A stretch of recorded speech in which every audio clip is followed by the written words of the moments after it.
Hello everybody, my name is Jack the Jobber, here with my thoughts on WrestleMania 42. Both nights, this is a complete review. And first of all, before anything else, because there's good and bad things to say about a lot of these matches, but the main takeaway, the main thing that everybody's been talking about, the main bit of discourse, is of course, there wasn't enough of it.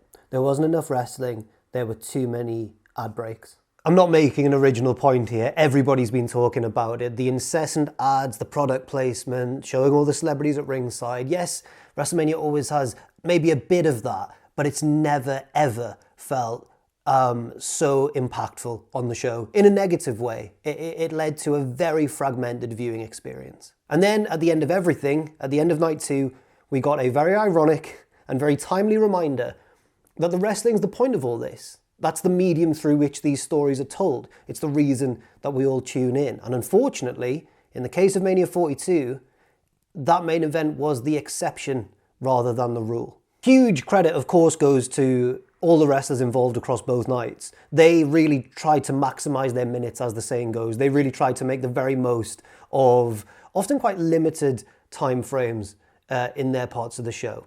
Yeah, I think on the whole, a frustrating viewing experience. Right, anyway, on with the matches. I'm going to start by talking about the two main events, the night one main event and the night two main event, because the contrast is hilarious. And then after that, I'll go through the rest of everything in a more linear order. The main event of night one was a confusing as well, messy match, full of different ideas and distractions, and none of those ideas felt fully fleshed out or coherent. And in contrast, the main event of night two felt incredibly coherent, and I'll delve into why a little bit later on, but it was just the story of two big stars having an epic battle.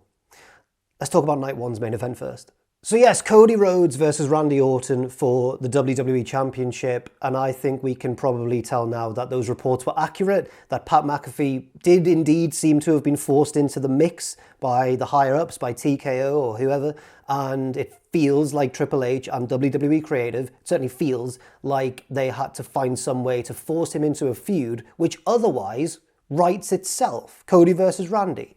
It's all there for you already.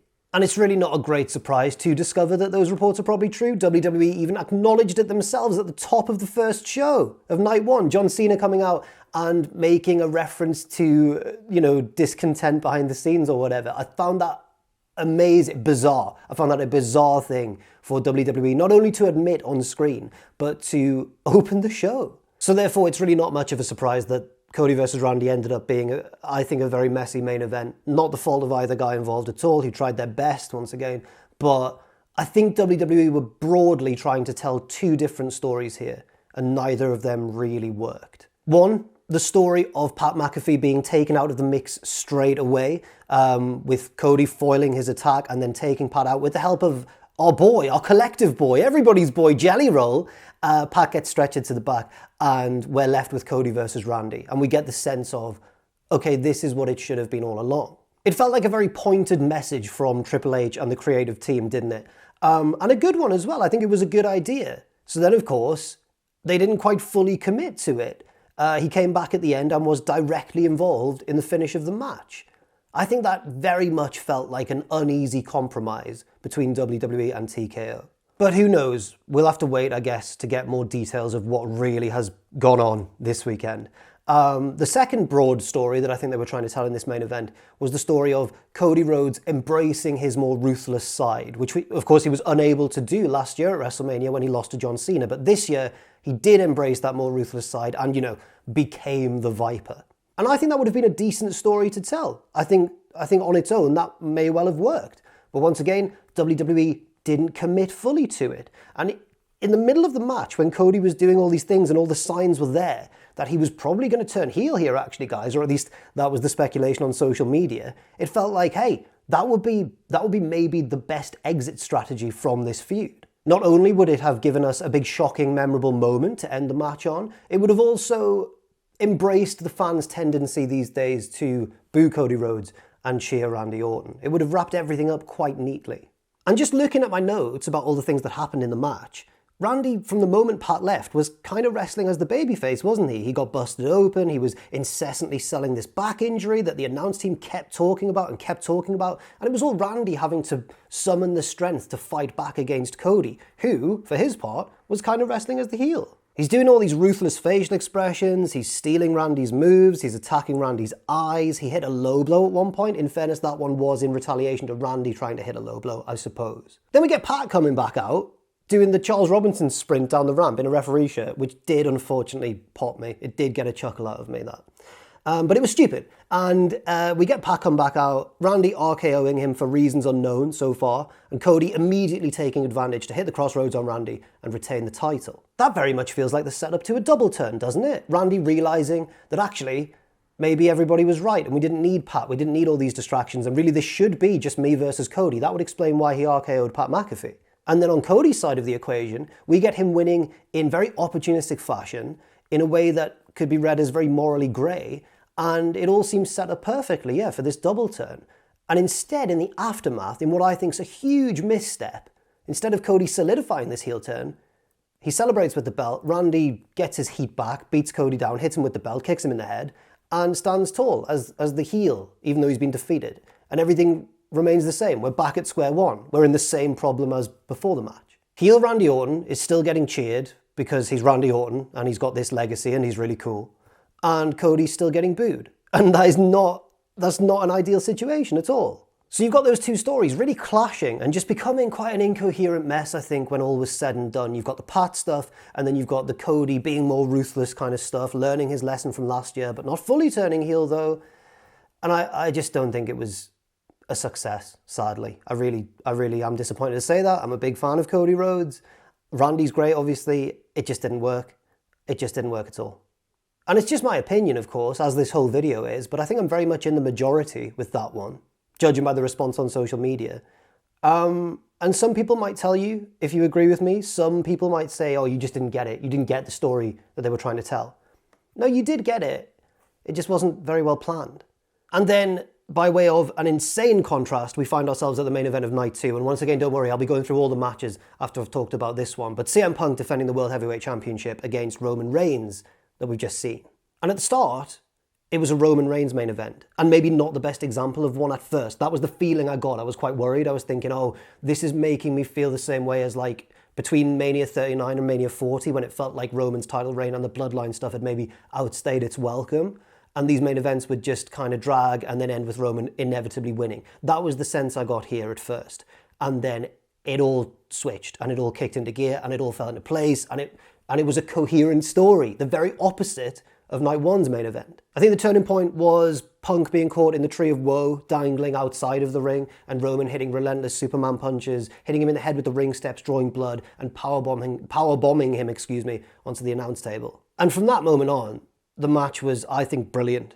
Punk's matches are so often peppered with little details that you can tell he's gone to great lengths to ensure that like each match has its own identity, really stands out and really tells its own singular story. Just a few examples, I thought the guillotine bit of the match was great, with Punk constantly getting caught in guillotine after guillotine, having to find different ways out, even resorting to a bit of an old school British wrestling escape at one point. Stealing the Ulafala from the front row and wearing it on his spear attempt, only to, of course, see it backfire in his face. That was a memorable visual as well. The bit where he threw his wrist tape on the canvas, distracting the ref, and then low-blowing Roman, leading to another very good false finish. Again, very, very memorable. We had, I think, even little moments as well, small details, like, for example, I think the least comedic version of the old trope, you can't headbutt a Samoan. I think we had, like, the most serious version of that we've ever seen.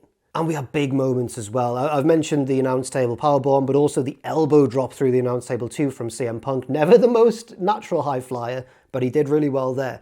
And the best part of all this wasn't just all of these little moments in isolation. It's once again that they all came together and told a coherent story. And that story is that Punk may not be in his prime. As Roman said to him in the build, he may be old, he may not be on Roman's level anymore. Was he ever on Roman's level in kayfabe? He's smaller, he's not as strong, he's not as fast, he's not as athletic. But from that tension, the true story of the match really then emerged, which was that CM Punk is going to do anything to win.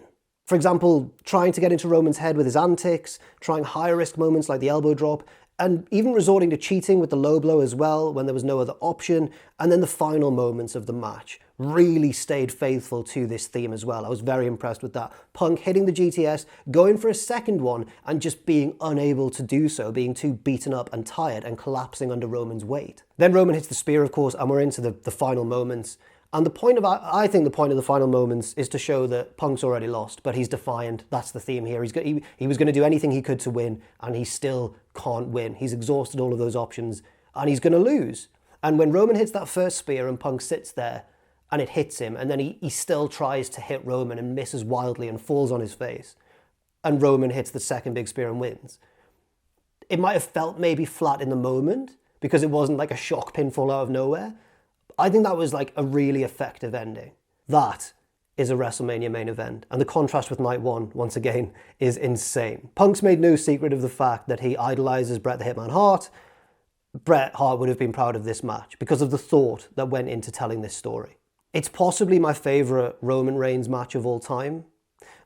Maybe the WrestleMania 31 main event was a great one as well. But it's up there. It's one of the best Roman matches. And if you told me, right, that it was one of Punk's best matches too, I mean, that's a less easy question to answer, of course. But I wouldn't immediately think you were crazy. Right, let's go through the rest of the show. Back to the opening match of night one, the Usos and LA Knight versus Logan Paul, Austin Theory, and IShowSpeed. No complaints about this one, really. I thought it was basically exactly what it should have been. Nothing spectacular or anything like that, but a perfectly acceptable, kind of lightweight, easygoing opener. Just a crowd-popping, fun opening match. The story told here was the one that many people predicted, and also I think the correct way to go as well, with Speed being blamed for the miscommunications in the match among the heel team, and it leading directly to Austin Theory being caught with the BFT, and the babyfaces get the win. The crucial thing here for me was that it was clearly the Vision's fault, not Speed's fault, and he proved to be a surprisingly effective sympathetic babyface. We had the big moment, which was very impressive, of course, with the faces urging Speed after the match to, first saving him from Logan's attack and then urging Speed to get revenge by splashing him through the announce table, which was a crazy spot. Really good from Speed there. We knew he was athletic, but the thing that took me by surprise was his composure. He was so... I tweeted about it. He was so patient. It's so easy to rush in those moments. Again, I've had very, very limited experience doing anything in the ring. And I always look back and think that I rushed those moments, or the ones where I was in charge of the pace, basically. Because your adrenaline's pumping, you don't know what you're doing in there. The tendency is to panic and to speed up. Ironically, Speed slowed things down. And also, as I've said there, was a very sympathetic babyface. The facial expressions, the pluckiness of him. I just found myself even, and this is crazy, because I'm not Speed's target demographic. I don't really know that much about him. I don't particularly care. I found myself after the match, once he'd done the big splash, I found myself thinking, oh no, the faces are going to beat him up in like a fun Stone Cold Steve Austin way. And I didn't want that to happen because I felt like Speed had earned this moment. I didn't want him to be the butt of the joke. And thankfully he wasn't. I was like, wow. Yeah, generally a very enjoyable opener. Bit of a throwback opener as well. I know that the modern tendency in many promotions these days is to open the show with like a big star-studded match or a one that's expected to have like really good work rate or whatever. But this felt like a throwback, when like Too Cool would open a pay-per-view and just get the crowd having a good time. That's what this felt like. I didn't mind it at all. That was followed by Jacob Fatu versus Drew McIntyre in the unsanctioned match. Again, I don't really have much to add to this one, but I think it was exactly what it needed to be. I've seen some people criticize it, saying that it should have been more intense, more violent, more visceral. And I also would have liked to have seen that because I think both guys would have had a great match in that sort of setup. But we were never really going to get that. And I think the misleading thing was the name of the stipulation. Maybe they shouldn't have called it an unsanctioned match. Maybe this should have been the street fight, and then night two's street fight should have been called something else. Or if you call this one like no DQ or whatever, But the word unsanctioned carries certain kind of extreme connotations in terms of the action you're expecting to see, and that wasn't what this was. This was a fun plunder kind of brawl, wasn't it? A very WWE style weapons-based match. And if we look at it through those parameters, I think it was enjoyable. I enjoyed the use of the toolbox as well, calling back to Drew's feud with CM Punk. I liked Drew running back that silly gag with the phone that he takes from his brother in the crowd, and this time physically using the phone as he's recording a video of himself to hit his opponent with. Yeah, that's all good stuff. And I like the finishing stretch as well, with Jacob finally nailing Drew with the toolbox and then heading up top and hitting that lovely moonsault through the table. And the best thing about this match, really, I think, is the result and how strong Jacob Fatu was made to look. Credit to both him and Drew McIntyre for that, and hopefully this is a bit of a launching pad for Jacob going forwards. Next up, the women's tag team title match, Nia and Lash defending against Charlotte and Bliss, Lyra Valkyria and Bayley, and the advertised team of the Bella Twins. Not brilliant or anything, but again, I thought WWE did the right thing here. You know, if it wasn't for all the large gaps between matches, I think I would have been quite enjoying, in quite an easygoing way, the start of night one. Because even though it wasn't, you know, a great match, I don't think this ever could have been. There were too many people involved, all trying to get their stuff in a very limited time frame. But I think WWE did the right thing with making this all about the return of Paige. And I think the reveal was the right tone as well. I think WWE must have known that news was out there, of course, and that everybody basically was just waiting for Paige to make her arrival. So they didn't mess about, they didn't waste too much time. Nikki Bella came out with the crutch and cut a very quick promo just saying, I've not been cleared, here's Bree's new partner, and it was Paige. Great response for her as well. And then the match itself was kind of all structured around Paige getting that hot tag. And when she finally did get the hot tag, I think the crowd responded very well. Nikki managed to get involved as well, despite her injury, attacking Charlotte with her crutch and allowing Paige to finish off Bliss. And I find this quite good. I think this definitely furthers the potential of a breakup between Charlotte and Bliss. So you could say it's very efficient, very effective booking. And for a match that was never designed to like steal the show or anything, that's pretty good going. In a way, and I feel bad for her, of course, but in a way, Nikki's ankle injury, I think it was her ankle, that may have been a bit of a blessing in disguise, because were it not for the involvement of Paige and the story of her big return, this would have felt absolutely like a filler match. But instead, it felt like a bit of a moment. Well, I've been really positive about all that so far, apart from the main event of night one. I once again need to stress that the main atmosphere of the show was that it was a frustrating viewing experience and the gaps between the matches were huge, and that the main event is the most important thing that you have to nail, and I don't think WWE creatively nailed that night one main event at all. I think that goes some way to explain why the response to night one, and I agree with this response, has been so negative. It's definitely an event that I think felt much less than the sum of its parts. Less than the sum of its parts? More than the sum of its parts? No. Even the good little bits of the show didn't add up to make something equal to... That saying has always confused me. Right, next up, AJ Lee defending the women's IC title against Becky Lynch. I have mixed feelings on this one. In my predictions video, I said that I was worried this match would be given, quite ironic, would be given too much time and it would expose AJ's ring rust. I could not have been more wrong. Instead, it had the opposite problem. It wasn't given enough time. According to Cage Match, it was given just over 8 minutes, which is about the same as the women's tag match and the opening 6-man tag as well, which were much less important matches that were never going to be given that long anyway. But this one really felt affected by the runtime. And I'm not saying that it should have been some really long epic, definitely not. But I think there's a middle ground that could have been found, certainly. And WWE went way too short, in my opinion, with it. And that's because it's a title match at WrestleMania between two big names, and it felt rushed, and you never want that. Becky, I thought, was really solid as always. Great character stuff, great heel work, and great work from the referee, Jessica Carr, in the role of, like, Becky's foil. And their little moments didn't take away from the overall match. They actually added to Becky's sense of heelishness, so that's all cool. And my theory about AJ's ring rust in my predictions video was actually doubly wrong when we realised that this, I think, was comfortably the best she's looked since returning. It wasn't the worst culprit in terms of a match having its time cut.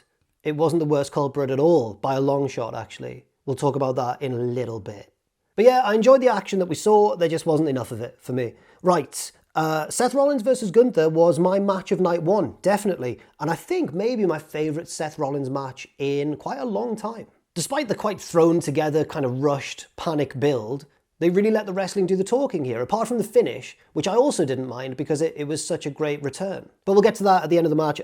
First of all, I liked Gunther attacking Seth before the bell and their little pre-match brawl around the ringside area. That really set the tone. There was also these little moments that I find so unique to a Gunther match specifically. Little rhythms and sequences that you don't really find anywhere else in WWE, in my opinion. Of all the wrestlers on the roster who aren't from the WWE system, who didn't come through the Performance Center, Gunther, I think, is maybe the most obvious one, and that's a good thing because it makes him really unique. One example of this would be the moment where he was chopping Seth in the corner, Seth spits at him and then chops him back all the way into the opposite corner, and then Gunther doesn't even really counter the chops, just kind of decides he's had enough, just grabs Seth almost out of nowhere and hits a big, quick powerbomb. And those little moments, I think, are very unique to Gunther matches specifically. The sleeper hold stuff was good too. The sleeper's now been well established as like a devastating move in Gunther's arsenal. It's the move that has retired not only John Cena but AJ Styles as well, but also, in a nice little twist, as we've often seen, Gunther is susceptible to it as well, like when he lost to Jey Uso and tapped out. So the sleeper exchanges here, regardless of who was putting it on, felt really dangerous and tense. And of course we had the big spots towards the end of the match. Seth reversing an attempted powerbomb on the announce table into a pedigree and then a running stomp across the top of the announce tables, but then he takes too much time feeling pleased with himself and is taken out by just a rampaging Braun Breaker, making his much anticipated return, basically giving us, I think, now the feud that was delayed when Braun got unfortunately injured. And WWE have decided, quite rightly, to just go, right, Braun's back now, let's do the plan we were going to do anyway. That's why I didn't mind it being an interference finish. Although quite unwisely maybe, it was followed by 2 other interference finishes in the women's and the men's world title matches. But here it worked because everyone's very excited for Breaker's return. Gunther, of course, wraps up the win with the sleeper. And the only downside here for me really was the weird way that Gunther takes pedigrees. That's a very minor criticism. Onto a match that I have quite a lot of criticism for. Oh, and first, before that, Bianca Belair returned and revealed that she's having a baby. Nice moment, very nice moment. I'm not going to critique that. What do you want me to say? Right. Stephanie versus Liv for the Women's World Championship. Of all the matches that needed more time. Now, at the time of writing these notes, I think Wikipedia had it as a 9-minute match, but then Cage Match and various other sites and various other sources had it as around like the 6-minute 50 mark, which definitely feels more accurate. Way too short, given the very deliberately intense feel they were going for in the build. Also, Liv's lip-syncing song entrance felt a little bit cringe in my opinion. I know she's a heel and she's made this song and she thinks she's a pop star now and everything. And I know that it's fine for a heel to be cringe sometimes, but I don't know if it was really necessary here. Felt like it was as long as the match itself. This match they were running through this match. It was so short. It felt short, honestly, it felt shorter than I would have expected a TV match to be between these two for the title. Or maybe even not for the title. And I thought as well, the action was mostly good. I liked Liv trying to steal the Devil's Kiss, only for Stephanie to successfully steal Oblivion shortly afterwards.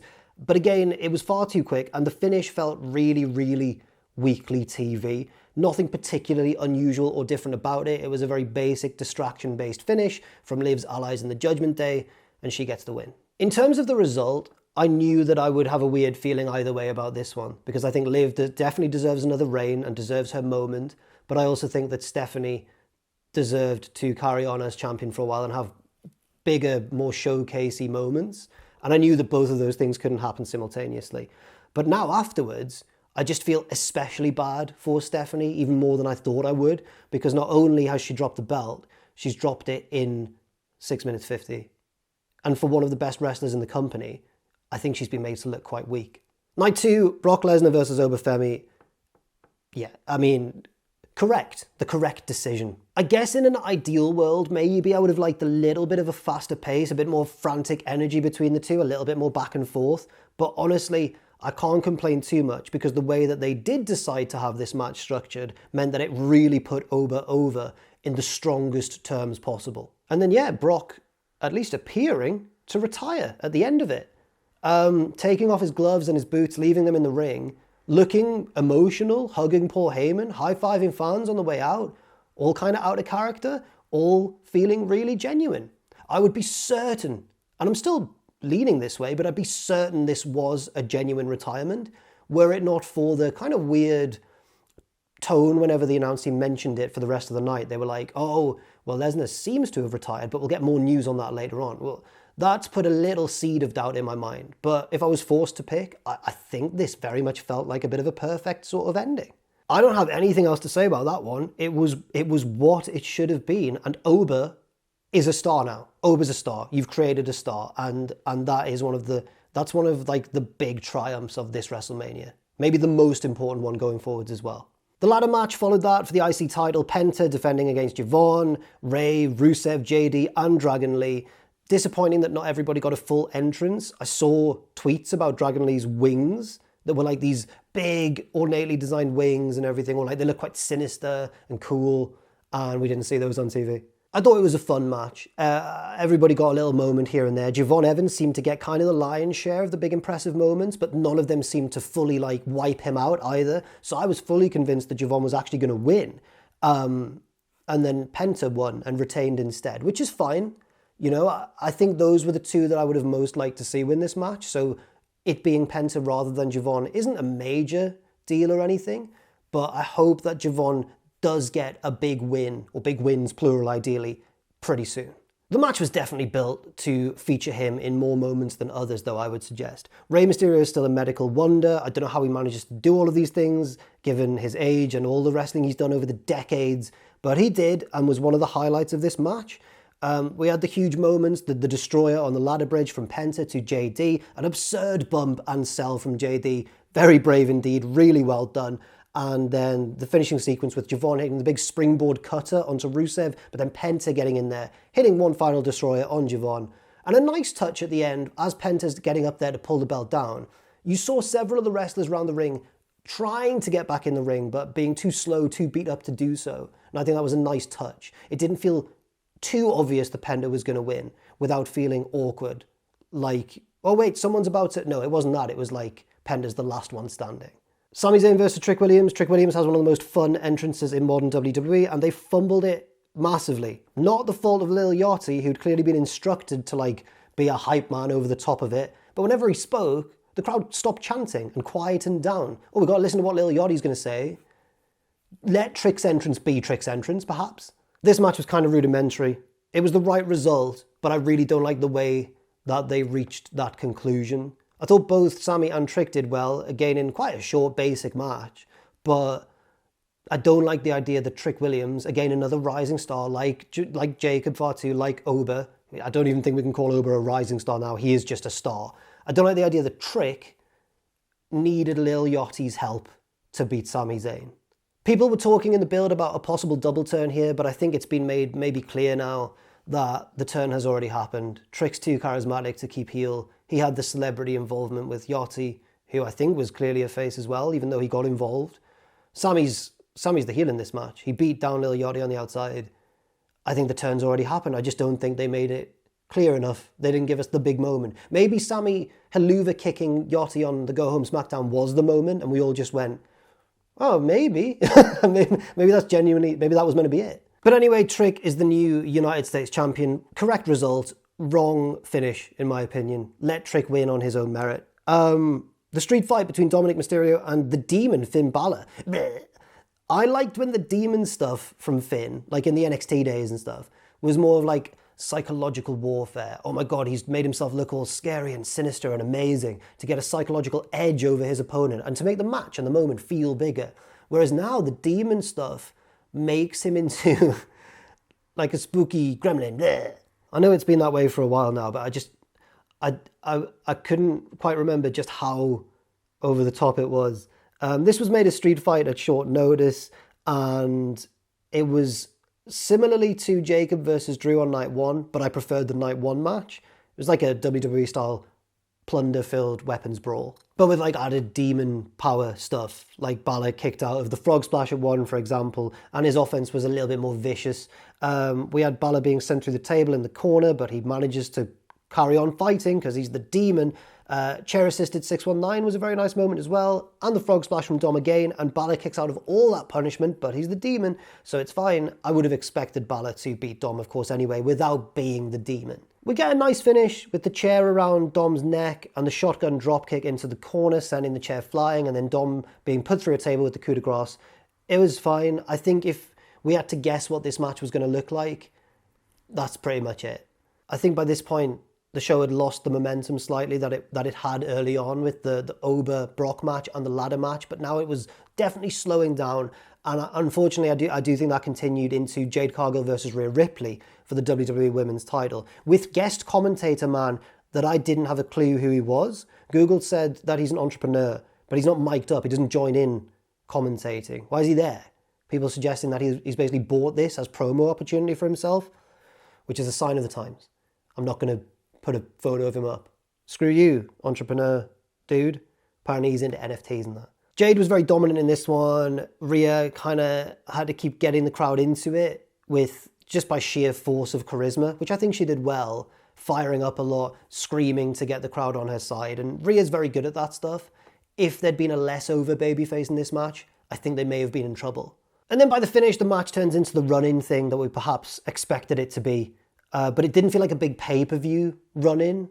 Again, like the Liv Steph match, it felt like a TV run-in sort of thing, just with a bigger entrance ramp. You had Michin and B-Fab trying to help Jade and then being nullified by Io Sky, who got a nice reaction, and I'm glad she managed to actually appear on the show, but I don't think it felt particularly special given that it's WrestleMania. So as you can probably tell there, I wasn't a huge fan of this match, but I have to admit that they got me for a brief second in the finishing stretch, with Jade avoiding the first Riptide attempt and then almost getting jaded, but then Rhea manages to drop to her knees, scoot behind, and then hit the second Riptide, or hit the Riptide at the second time of asking, to pick up the win. I'm very glad and relieved that Rhea won this match. I think a loss would have been damaging, whereas I think Jade's the sort of person you can easily build up a game through quick wins over lesser opponents. But since she was sort of shoehorned into this feud after winning the Elimination Chamber, I think that Rhea needed to win, and I'm very glad she did.